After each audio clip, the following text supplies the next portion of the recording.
We're just going to wait a few moments as our participants gather in the virtual space here, and we'll get rolling momentarily.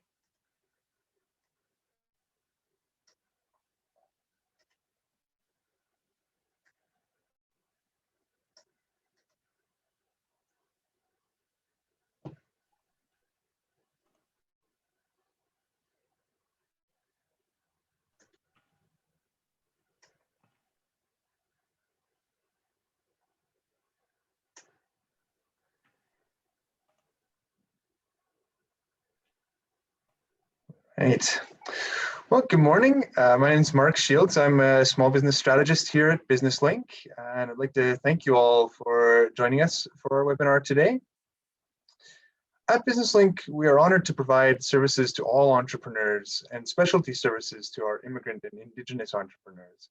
We are inclusive in our cultural understanding and awareness of the histories of our country. With that, we would like to start this event with a land acknowledgement to recognize all of Alberta. We want to acknowledge that in the province of Alberta, we are situated on the traditional territories of Treaties 4, 6, 7, 8, and 10, ancestral homeland of diverse First Nations groups, Métis, and Indigenous people whose ancestors have walked this land since time immemorial, and whose histories, languages, and cultures continue to influence our vibrant community. We pay respect to the Indigenous people of this land, past, present, and future, while recognizing their cultural heritage, beliefs, and relationship to the land on which we reside. So yeah, thank you again for joining us for this webinar. We have with us Kris, Ruiter, and Jenny Yu joining to present Doing Business with the Government of Canada, Supplier Registration and Finding Opportunities. A couple of really quick housekeeping items. If you have questions, which I think is likely you will through today, please enter those in the question and answer box that you'll see down at the bottom of your screen. We'll collect those questions there, and then they will be addressed at the end of the presentation. So yeah, as you're going about, if something kind of pops in your head, please feel free to enter it there in the chat. The question and answer box, sorry, and it will be answered either through the presentation or later on. I'd like to remind you all that today's webinar is being recorded and will be shared with all the registered participants. And the information in this session is for general knowledge, shouldn't be taken as professional advice. So with that, it's my pleasure to introduce our presenters today. Kris Ruiter is the Chief of Stakeholder Engagement at the Office of Small and Medium Enterprises Western Region. And Kris brings a variety of both public and private sector experience to the role with OSME. Located in Calgary, Alberta, Kris is responsible for the Prairies, Northwest Territories, and Nunavut. Kris graduated from Bishop's University with a business degree. In his career, he has been a golf pro, a retail manager, and been a branch manager of a bank. For the last 10 years, he has held multiple positions within procurement at Public Services and Procurement Canada. The variety of experience allows Kris to speak with businesses on multiple levels and help them navigate the federal procurement landscape. Jenny Yu is the project lead and procurement specialist at the Office of Small and Medium Enterprise. Jenny joined Public Services and Procurement Canada, or PSPC, in 2009, and is a dynamic and passionate public servant with extensive experience in government procurement and outreach. With her background in communications and event management, she is also a seasoned public speaker and a strategist in corporate, nonprofit, and government relations.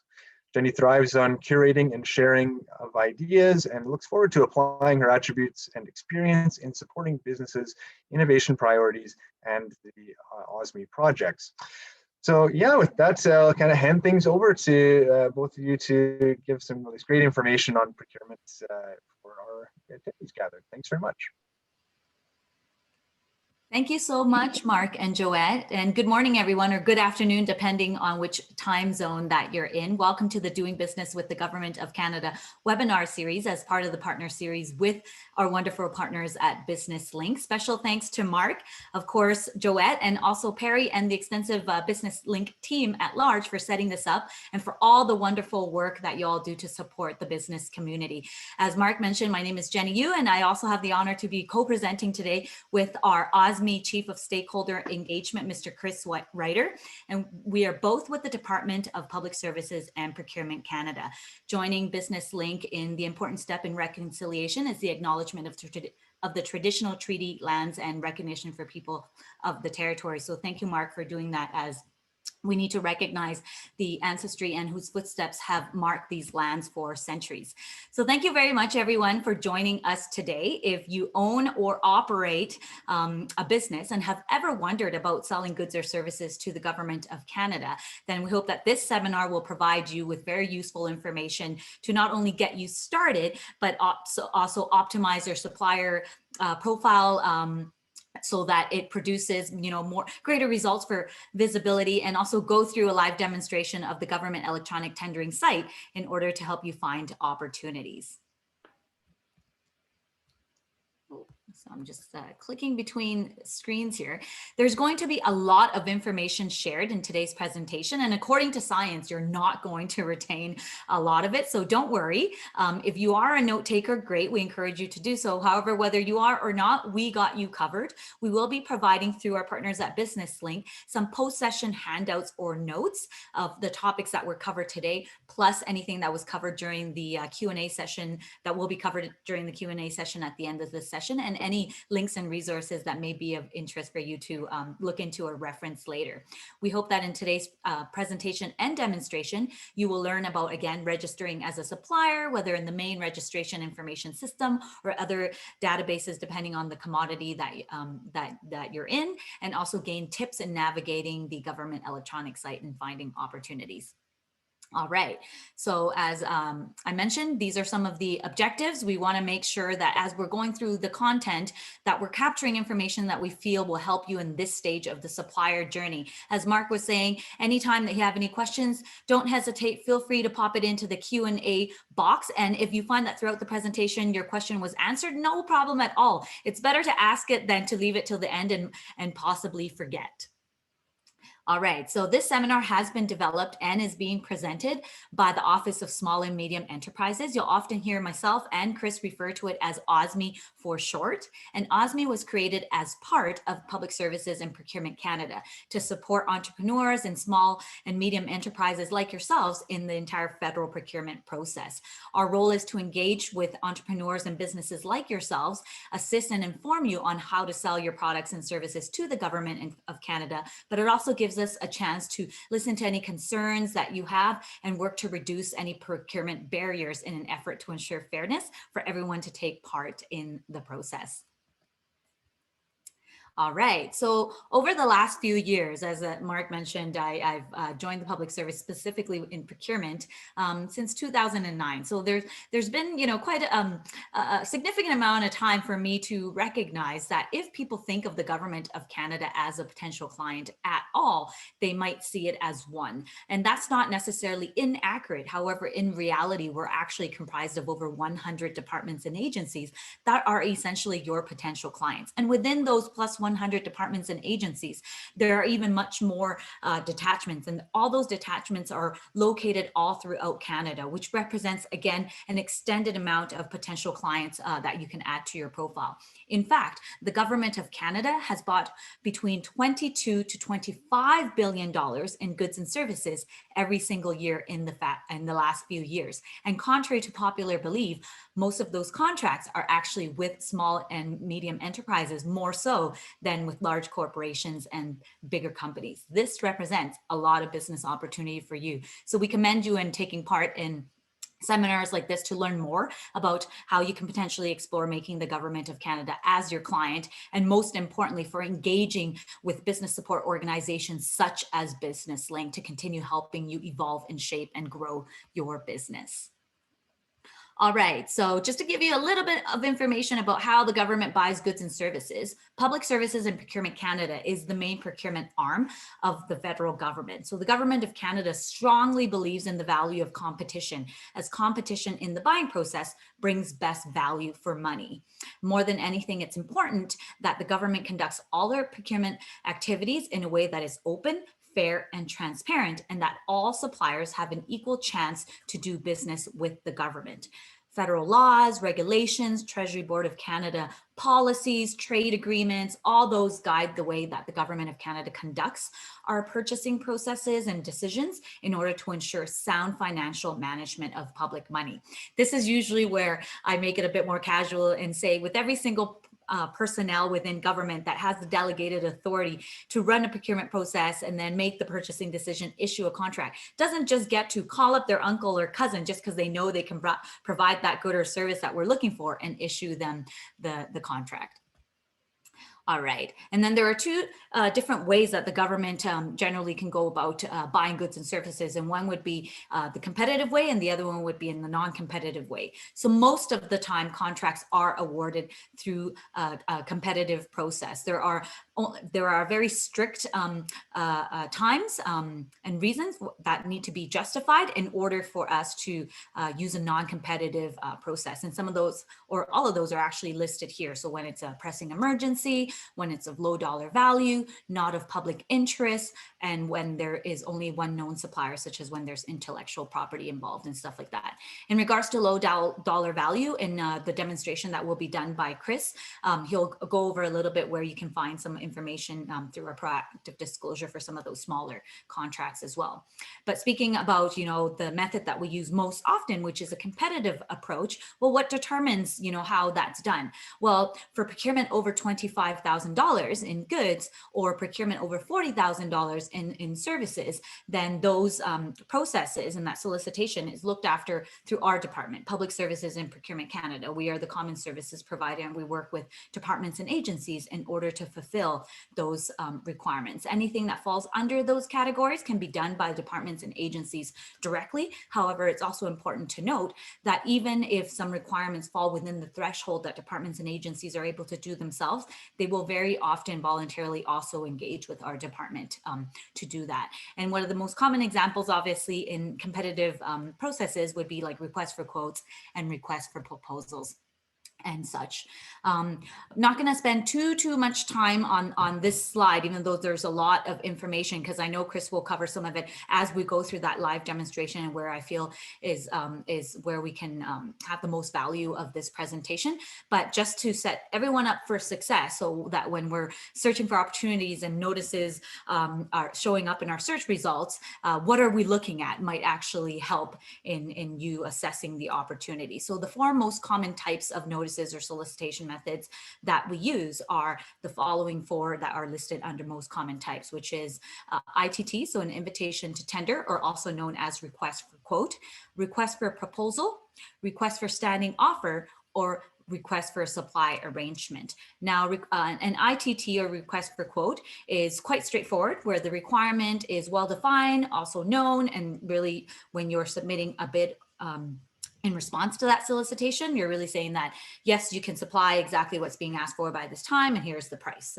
The outcome of that, if you're recommended for contract award, is usually a contract. Request for proposal, very similar, but the difference would be that in what you're proposing, there's usually something unique to your company. So where there's like a problem statement and there's some possible options that you can propose. So for example, if I use agriculture as an example, if we needed some type of farming equipment and we know specifically what we need, we can ask for a request for quote. And then, you're just saying if you can produce that, if you can provide that specific make, model, and brand of farming equipment. Request for proposal could be that it's that farming equipment is being asked for in a way of a performance specific specification. So then your proposal, or what your bid will consist of, might look different than other companies because it could be different make, brand, and model of an equipment. Request for standing offer doesn't result in contracts yet. They are agreements. It's when the need is known, but there are variables within that need that may fluctuate, such as laundry services, right? So there's benefits in creating standing offer agreements ahead of time in order to expedite and streamline the process. So all terms and conditions are known and agreed upon by all parties, including pricing. So then when there is a need for a call up of those services, then the client departments will just call up the companies that have been issued these standing offer agreements and issue them the POs on a per case basis. And supply arrangement, best way for me to say this is pretty much a pre-qualified source list. So if you use lumber as an example, or software, those are some common commodities where supply arrangements are established.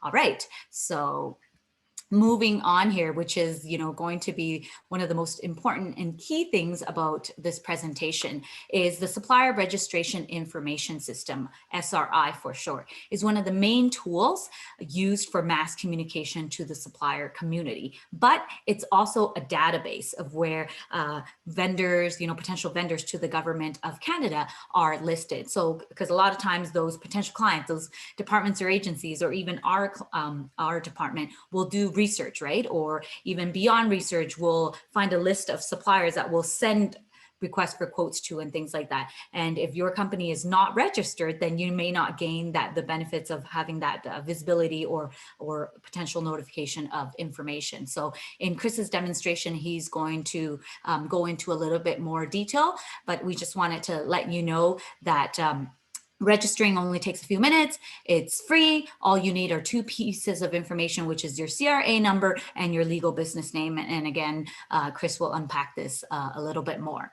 So where do you go to register as a potential vendor to the government of Canada? Well, that would be at buyandsell.gc.ca. If there's any link that you take away from this whole entire presentation today, we hope it's buyandsell.gc.ca. And if you haven't already, please bookmark it, because this is the authoritative source for government procurement information. It is not just the electronic tendering site, but it is also the grand repository of anything and everything related to government procurement. And again, in Kris's presentation, he's going to show you all the different benefits and all the great information that's available through this site that can be used in leveraging back into your business decisions. At the end of the day, we're here to offer you assistance and awareness and education on navigating the procurement process. It may not mean that it directly equates that it's best fit, whether for per tender basis or general basis, that you should be a direct vendor to the government of Canada, because sometimes maybe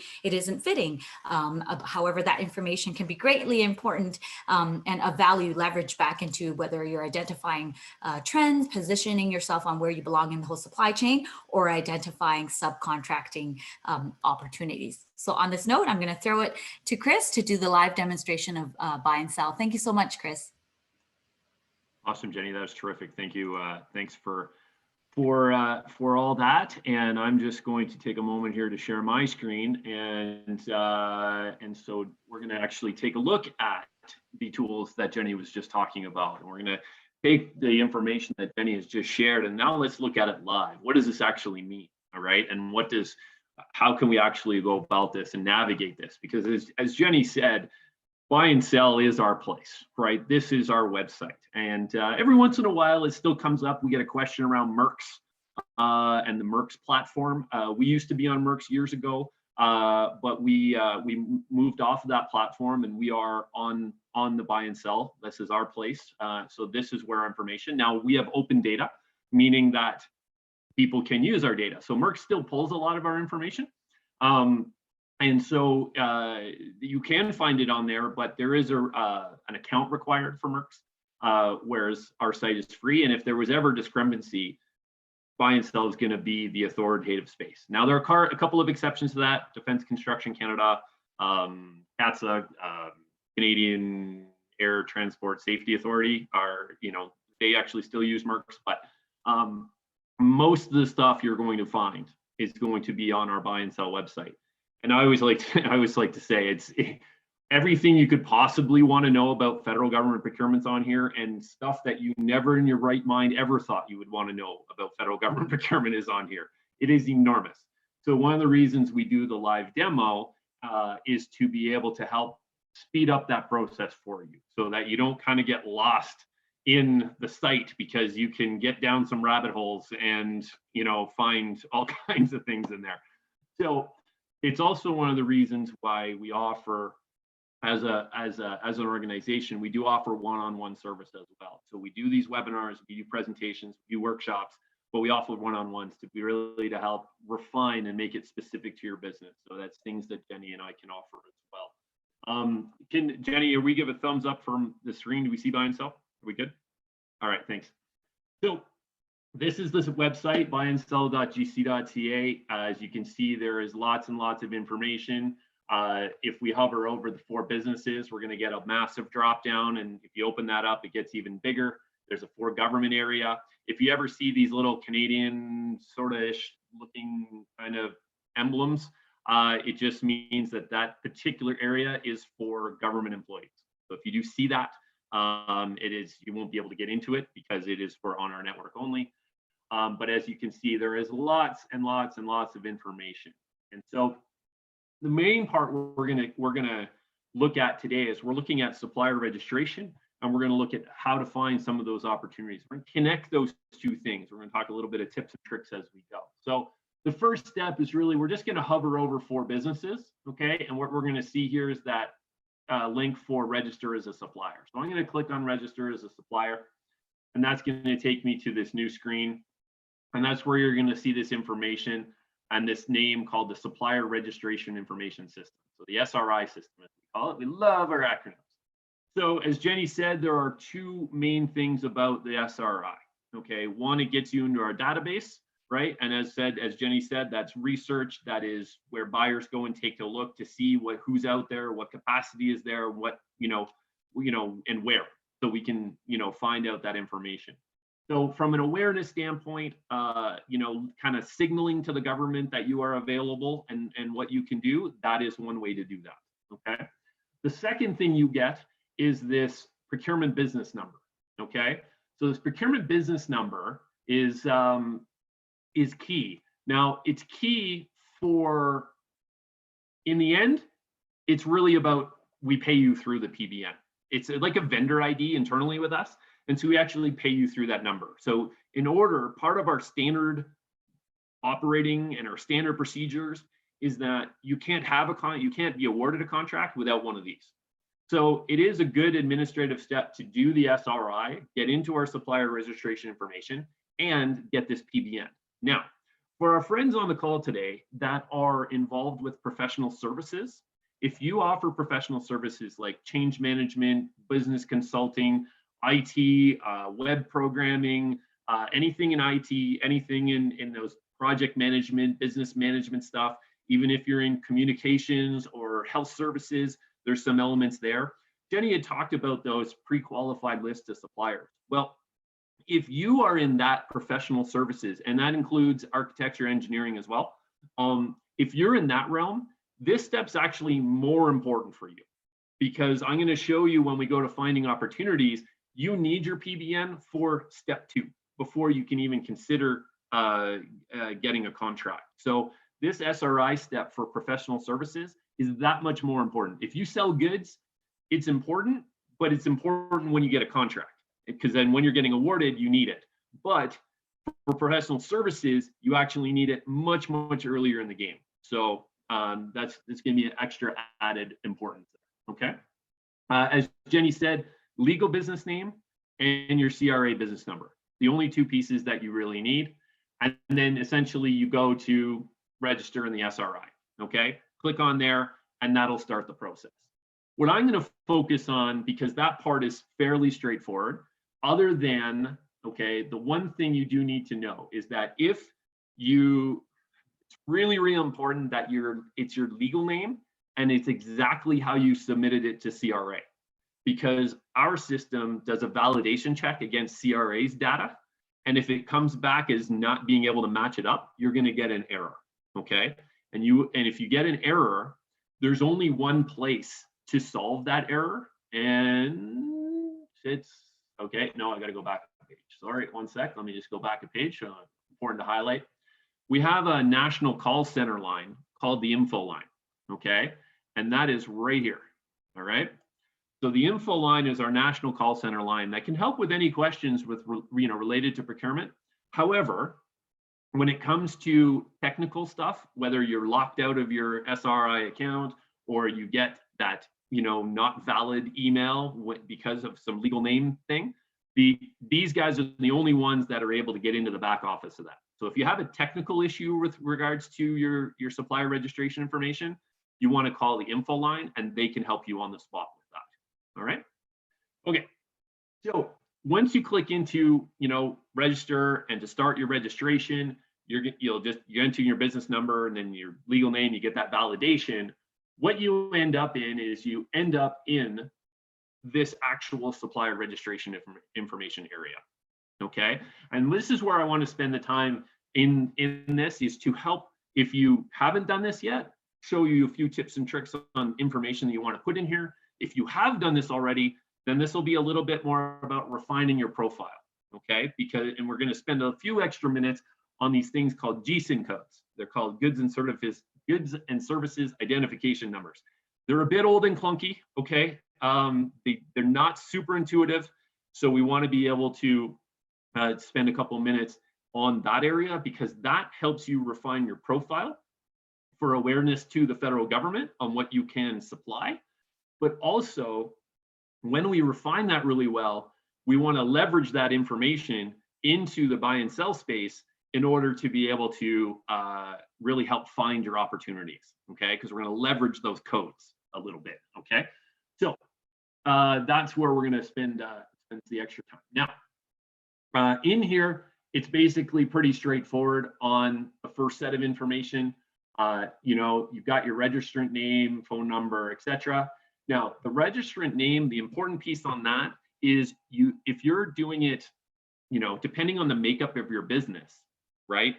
You want the name that you want there is the name that's going to deal with this account, because that's where the emails are going to go.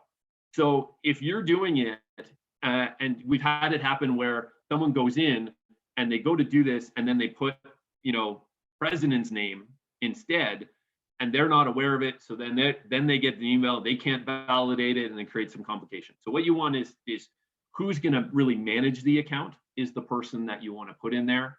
And then it will pre-fill some of the information based on your CRA data. And then you can add as well the information around what business size you are, what sector you are, officials' languages, etc. And you can self-identify if you're an Aboriginal Indigenous supplier. This is different from the procurement strategy for Aboriginal business, okay? For those that are aware of that program and the Indigenous Business Directory, that's a separate validated directory. This is just a self-identification within your supplier profile, all right? Now, you can add address information. We can add some extra contact information. So let's take a quick look at that. All right, so if I go into view and edit address information, what I'm allowed to do in here, okay, and so this is my main mailing address, that's fine, but I can add other addresses. So depending on the makeup of your business, okay, you can have a delivery address, you can have a payment address, or you can have this tax address. So you can add different addresses for different purposes within your profile, okay? So again, you just, if you have, you know, if your main office is one place and you want stuff mailed there, but you have a, you know, warehouse delivery spot, or you maybe payment delivery needs to be somewhere else, that's fine. You can adjust it as to the purposes, you know, and the structure of your business, and add whichever you need there, okay? Now, if I go to contact information, I can do the same thing with contacts. So I can, you know, have the registrant in here, but then, oh, Jenny, look at you, you're in here. So, you know, I can add, you know, I can add people to my business. So I can add another contact, and I can add their title. I can put their area of responsibility. So if somebody is responsible for sales, if somebody is responsible for accounting, things like that, that can all be entered here, because if there was a need to reach out, then we can take a look at who has that area of responsibility and reach out to that person. Okay, so that's all pretty straightforward. The part where it gets a little more interesting is this commodity information, all right? And the commodity information is, this is where I was talking about those GSIN codes right here, all right? GSIN codes and these funny letter number combinations. Now, on the buy and sell website, there is a place under goods and services. You can browse those GSIN codes, okay? So you can do some research in here and be able to take a look at what these all mean. And basically, they are codes that identify industry, all right? What you offer. However, I will suggest that the easiest way to actually navigate and find the GSIN codes that are most appropriate for you is inside your profile. Yes, you can do it on buy and sell and you can browse, but it really looks like an it looks like a file folder tree. right? So if you make file folders in your computer, you got the main folder and it goes down, down, down, down, down. That's what it looks like in the browse, and that's the kind of way you have to navigate it and search kind of that way. Whereas inside the profile here of the SRI system, we can actually do searches, and we can do some keyword searches and be able to pull up the information a lot cleaner, and it's a little easier to find. So I recommend doing it inside the profile. It just makes it that much easier. So the trick here is you can see we do this a little bit, so we have quite a number of examples in here. But the key thing is what we're going to do is we're going to click on Add Commodities. Okay, and so when I click on Add Commodities, see here's the folder structure as I was mentioning. So I can do it this way. I mean, I can click on Goods, and then that'll open the next set of folders, and I can look at it from, okay, maybe I'm in cleaning equipment and supplies, and I can open that up. Okay, maybe I'm in cleaning and polishing compounds, and so I can open that up. And now here's the actual GSIN codes associated, right? And so what I'm really trying to do in my profile is identify what I offer. What do I offer as a business? Now, it's everything that you offer. So you may be a business that offers both goods and services. You can absolutely select goods and services. You might offer services related to goods and construction services, and so you can add those. So it's really whatever you offer are the codes that you want to find. Now, it can take a bit. They are, as I said, they're not super intuitive, and I'm going to show you a couple examples of what I mean by that. But what we recommend is this is an area that you can continually update, right? You can always go back into your profile and add some, remove some. Especially, as your business grows or your business changes, you might add different business lines, you might remove some business lines. You just want to be able to go in and refine that. And so as you're starting out, same thing, go in, find a few, great. All right, then, go back in, check in again later, and, refine it. It's one of those continual things that you can always do. Okay. All right. So I'm going to go back to the beginning here of commodities and get the search here. All right, so now let's take a look at what happens if I put in a keyword search here. All right, now I love using food as an example because this is why the keywords are important to use and a variety of keywords are important to use. So if I put in food and hit submit, because we have large multi-million-dollar food contracts and standing offers that we have in place for our forces bases and for our federal institutions. Now, if I start looking at food, I can see food as goods. All right, we've got fish food. Okay, interesting. We've got bagged food products. Interesting. Shipping containers. Okay, not really food. If I'm from fruits and vegetables, that's okay.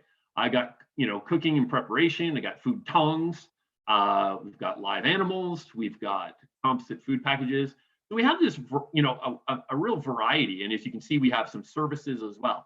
So I like using the search function inside the profile because it allows me to pull up such an interesting variety and then be able to sort of find and reverse engineer from there. All right. And the reason I like to use food is that if I'm truly in food, okay, groceries or, as I said, fruits and vegetables or grains and cereals and things like that. If I'm truly in that, you'll find that most of that when I look at the main folder, it's actually called subsistence in the GSIN codes. Because of course, that's highly logical that it would be called subsistence and so obvious to find. But again, why I like to do it inside the profile is it allows us to use those keywords that are more relevant and then be able to use different keywords to find where we want to go. So if I'm truly in food, now what I can do is, okay, I found some here, but as I go back up into that main folder of subsistence, let me take a look at that. Now I can find the full list of what's actually in here. All right, so if I'm in fruits and vegetables, I want to now take a look at this GSIN code. And all right, I'm fruits and vegetables, so I want to make sure I select those ones. It will kind of refresh every time I do that, right? Maybe I'm in this, maybe I'm also in frozen and be able to click on frozen. So those ones are all relevant for me in my business. So I'm going to select those. And now what I'm going to do is I'm going to return to my commodity list just to take a look at that. And now what we're going to find is here are the fruits and vegetable ones that I just selected. Okay, they're now a part of my profile. Okay, so it is as simple as that. The hardest part about it is finding them, right? Because again, subsistence is not exactly intuitive. So it's just about finding them and doing the searches, to do that. I'm going to go back to one of the commodities again. And one other sort of trick in here when it comes to doing the searches, okay, is that if you use a very, sort of a long specific word, okay, it's going to pull that long specific search result. So we recommend is using the truncated version to make sure you're capturing everything. So I could put in engineering, okay, but I could also put in engine. If I put in engine, it's going to pull up anything that involves the word engineering in the longer version. So it'll pull it all up, rather than if I go all the way to engineering, I don't get maybe those other options. So using the truncated version of words is also another bit of a trick to be able to find what it is you need to find. Okay. So if, like, for as example, I'll do that. See, I've done it. Oh, it's always nice when I've done it before. So if I submit engineering, right, as you can see, I'm getting engineering specific. Now that might be relevant. I mean, maybe that's exactly what you want. However, if I go back, and I always like to click back on the main folder of commodities just to get make sure I'm not doing a search on top of a search somehow. But if I now go into engine, I'm going to get those same engineering ones, right? But now I'm getting anything to do with engine or maybe some other related aspect. Okay. So again, if you don't find it on a larger specific term, then maybe truncate that term in order to be able to do that. Okay. Alrighty. So this is really the trick around trying to find your commodities. All right, is doing some searches, some relevant searches around keywords of your industry, finding the ones that are the most relevant for you, and then selecting them in here in order to be able to have them added to your profile. Okay. Alrighty. If we're good with that, then let's we'll segue from this into the buy and sell side now, and talk about finding opportunities. What I would recommend as you're doing this is do it the way I have it, with a couple of tabs open. All right, so keep your supplier profile tab open. Once you've found the commodities you're looking for, keep it open on my commodity list. So put it back to this screen here, all right, and just leave it there, and then open a separate tab for our buy and sell website. Okay, and I'll get to why that is in a moment. So as we talked about, this has got an incredible amount of information. What we're going to focus in on is finding opportunities, both from a direct opportunity to sell to the government and from a supply chain subcontracting way to sell to the government. The first area we're going to talk about is direct opportunity, all right, and those open tendering opportunities that Jenny was mentioning. And you're going to find those under the active icon here on buy and sell. So if I click on there, it's going to filter out all other information except for what's currently active, which is usually around 700 and something opportunities at any given time. Typically is around the 700 mark. What do we get today? Whoa, it's a big day, 783. All right, so we got a big day today.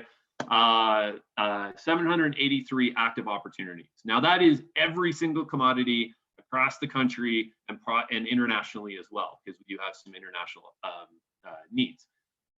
So we're going to see national cybercrime solution. We're going to see computer peripherals, nitrile gloves, harassment and violence prevention, show season flight suits. Interesting. All right.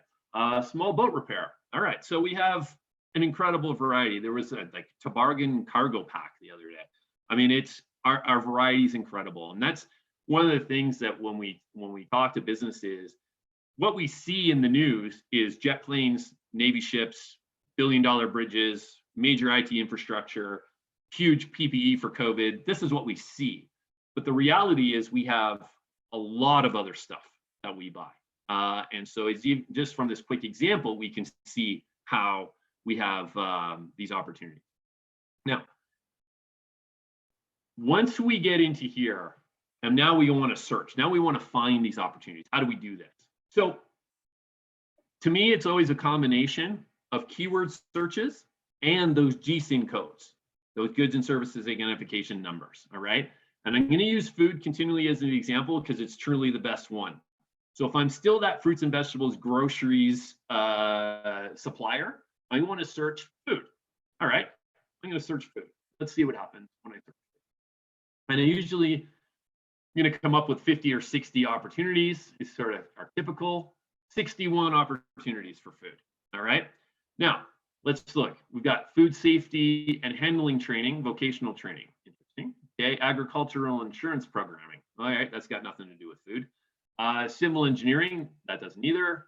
So we have all these opportunities that really have nothing to do with my fruits and vegetables and my grains and cereals. But as you'll notice, we have a department called Agriculture and Agri-Food Canada. So all the opportunities with that department are going to show up in this search result. All right.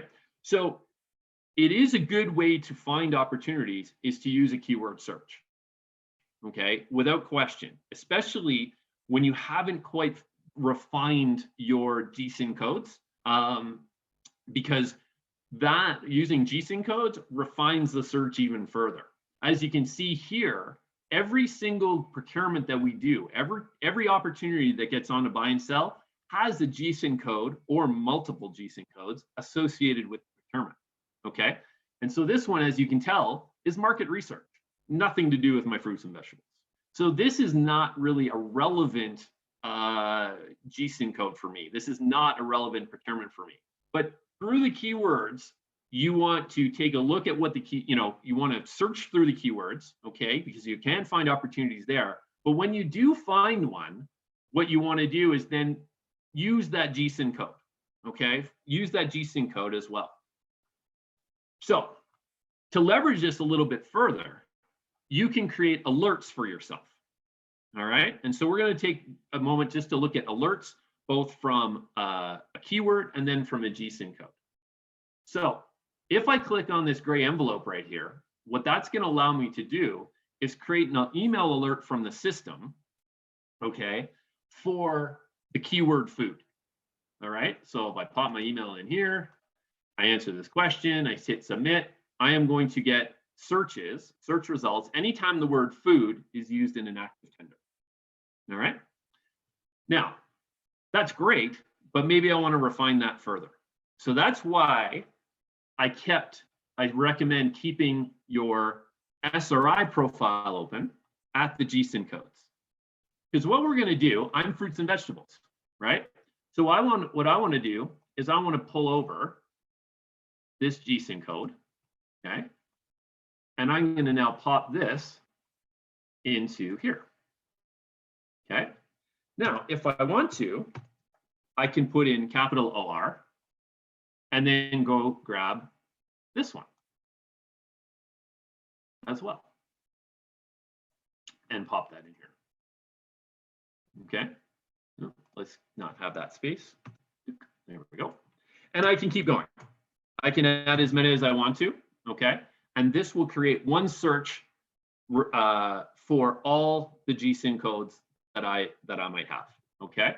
So let's see if there's any for fruits and vegetables. Hopefully I've got a good example. This is like the demo shot in golf during a golf lesson. It's you always want to make sure it works. Woo! It did. So, so what I've now done is taken the food, okay, keyword, which had 61 opportunities, which were not all relevant for me. And now, because I've identified these GSIN codes as being very specific to the industry I am involved with, I've now created a search result that has created 5 results based on these specific GSIN codes. So here they are, GSIN codes, fruits and vegetables, etc. GSIN codes, fruits and vegetables. There they are. Excellent. Okay. So these are all here. Now, these might be very relevant for me. All right. So now what I want to do is the same thing.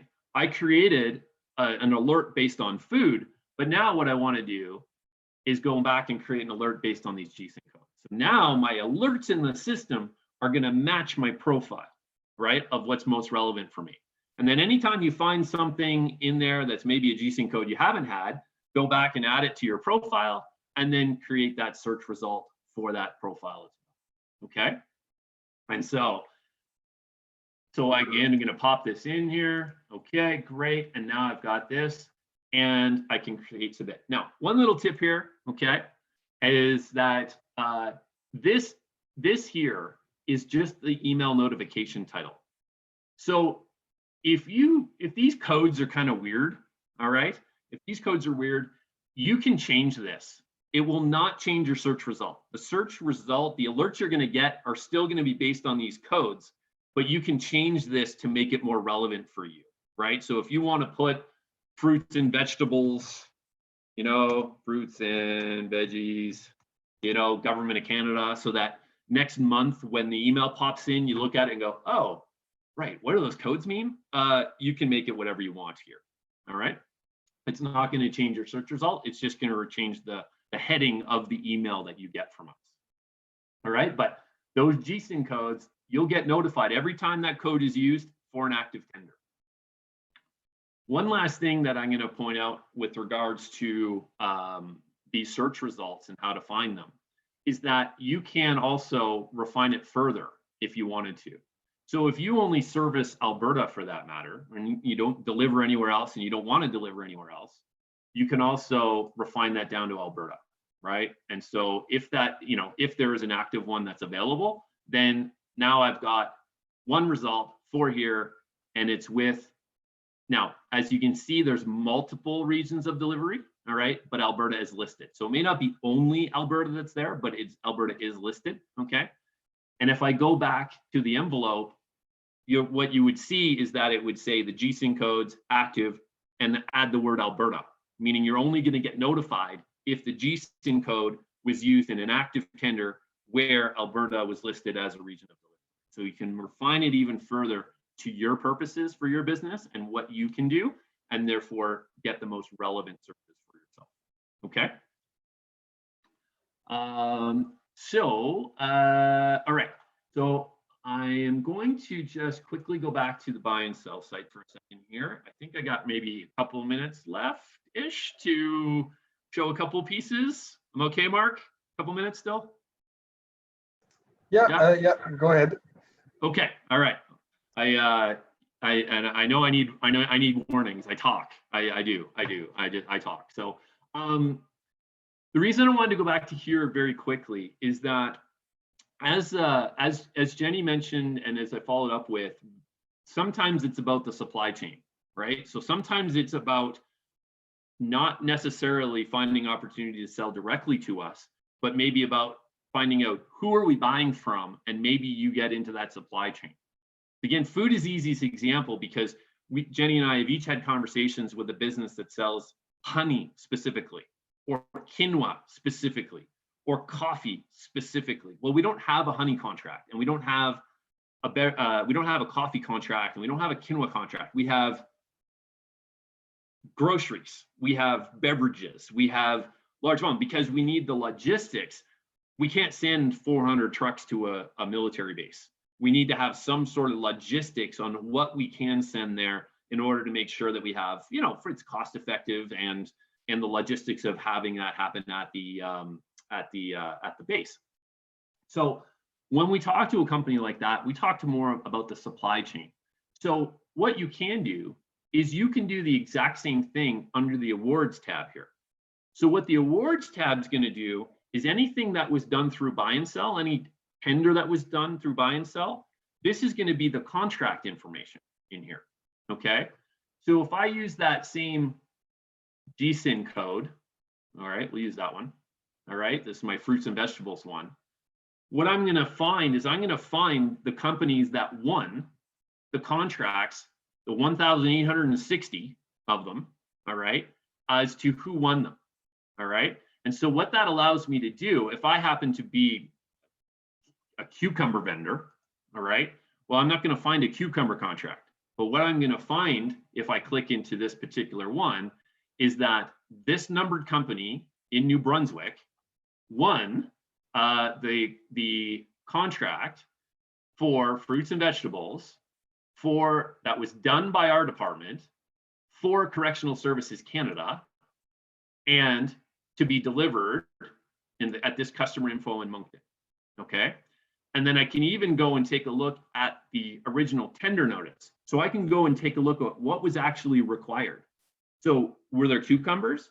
Do they need cucumbers? Okay, maybe they do. Well, maybe if cucumbers is a requirement as part of this tender notice, it means that this company needs to provide cucumbers. So maybe I can supply my cucumbers to them, and then that way I am into the supply chain with the federal government. So you can leverage our information not only for direct contracting opportunities, but also for supply chain opportunities. All right. Quickly to one. Hopefully, I've got 30 more seconds because I know we have a couple of questions we want to get to as well here. But a site that's not very well known is something called Proactive Disclosure Canada. Okay, and in here you will find a huge repository of contracts because it's all contracts over $10,000, whereas buy and sell is contracts over $25,000. So if you wanted to do some research about what we buy, what departments are buying it, or again, from a supply chain perspective, then you can do searches inside of Proactive Disclosure using keywords or GSIN codes and come up with all kinds. Now you'll see there's 740,000 records in here in order to be able to research, again, to find the department that's maybe buying the good or service, or the suppliers from a supply chain perspective. Okay, so just a couple of different ways in which to find opportunities and to leverage the data we have. This is all open data. So this is a couple of ways to leverage the information. So very quick recap is what we talked about: supplier registration and how to do that, but also how to refine the profile, getting the right GSIN codes and searching inside your profile. Use those keywords to find the right GSIN codes that make sense, clicking on those so that they become part of your profile. Leave that page open, leave that tab open, open a new tab, and then start searching for those opportunities using keywords and those GSIN codes so that you can create alerts for yourself inside the system. So you will always be notified as early as possible, because it does take a while to put a bid together. It takes a little while to figure out, do I want to bid on it? And then secondly, actually put the bid together. So the earlier you have notice, the better, which is why we always recommend doing it that way with those alerts.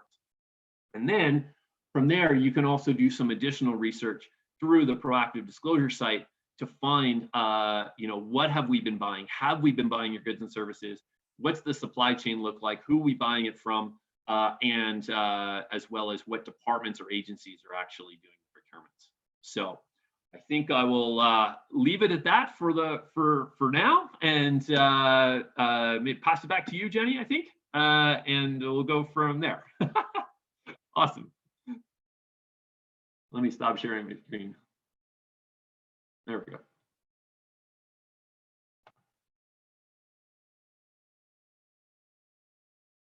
Perfect. Thank you, Kris. As always, that was a wonderful demonstration and a testament to how well it's received as to all different comments, whether directly to the panelists or individually, of the great tips that people are finding from your presentation. Thank you. And as we said, everyone, there's a lot of information.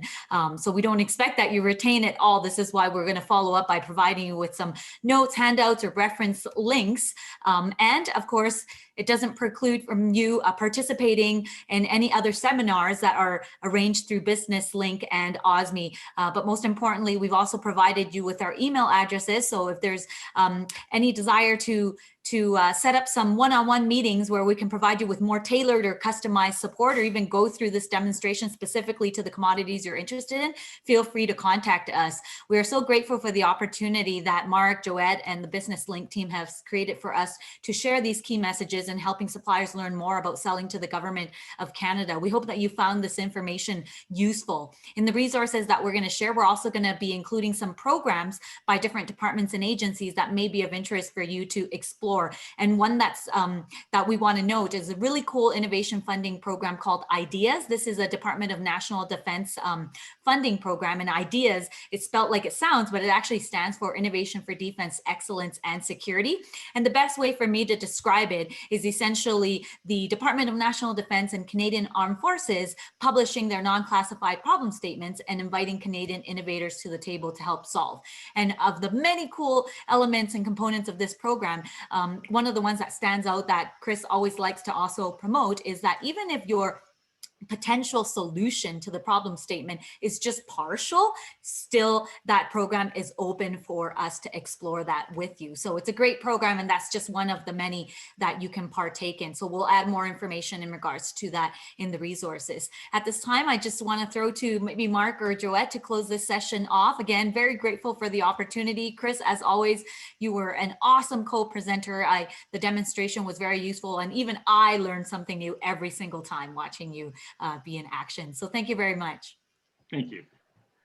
Yeah, no, thank you both. I'm just going to reiterate some of that. I've also been able to walk through this a bit with you, Jenny, and have attended sessions at various places that have been presented by your office. And likewise, always something new to learn. And it's I can imagine what a challenge it is to try to cram this information into an hour at a time. So I think it's wonderful how available both of you make yourselves. I think there's sometimes this an unfortunate reputation of when I have to deal with the government, oh, this is going to be like pulling teeth. But you guys very clearly make this something that's personal and relatable. So really great work that you guys are doing. We're very grateful to have you. So yeah, if you want to contact us at Business Link, about anything here, we can of course certainly pass you along to OSME and other areas of resources that you might need. Please send us an email at askus@businesslink.ca, or you can call us at our 1-800 number. You're seeing this on the screen, I'm sure, at 1-800-272-9675. You can sign up for our newsletter, get one-on-one advice from our strategists about a wide range of business issues. Find out all about that at businesslink.ca. You can receive, or you will receive, an email following this webinar with a link to an online survey, plus some of these additional resources that have been mentioned. So yeah, if you can take 5 minutes to fill out that survey, we'd really appreciate it. And then yeah, once more, just feel free to contact both Jenny and Kris directly about any questions you might have. So yeah, with that, I think we can wrap up. But thank you guys one final time for sharing. If I can take, sorry, Mark, if I can take Yes. 2 seconds, I just see a question from Andy that went into the Q&A. Oh, sure, yes, of course. And so maybe just quickly address that. And it's a really good question, sort of just best strategies and approaches. And today we focused on supplier registration, and we focused on the finding opportunities. And your question's a little bit more about bidding, like what are the strategies for bidding on those opportunities? And so this was, bidding on opportunities. It's a really, and I try not to sound like the government too much, but this is going to be a really terrible government answer to your question, which is it depends. Because each one in each procurement, while they are repetitive, they are a little bit unique. And so the best approach will be based on the actual tender procurement opportunity. Now, we do a workshop, we do a webinar on bidding on opportunities and go through it and some tips and tricks on how to identify if it's something you want to bid on, and two, just going through the sections. We do that one-on-one, and we do that in workshops as well. And so that is something, please, if you want to do that one-on-one, reach out. We can certainly do that. And then, of course, we will have some workshops at some point. I don't think we have any right now in January or in December for that one, Jenny. But certainly in the new year, we'll have some opportunities where we do that and get a little more granular. So we get this series has been sort of myth busting, high level, and then we've gotten into supplier registration, finding opportunities. And the next step is really, okay, let's get, all right, we want to bid. How do we do that? And so we can do that as well.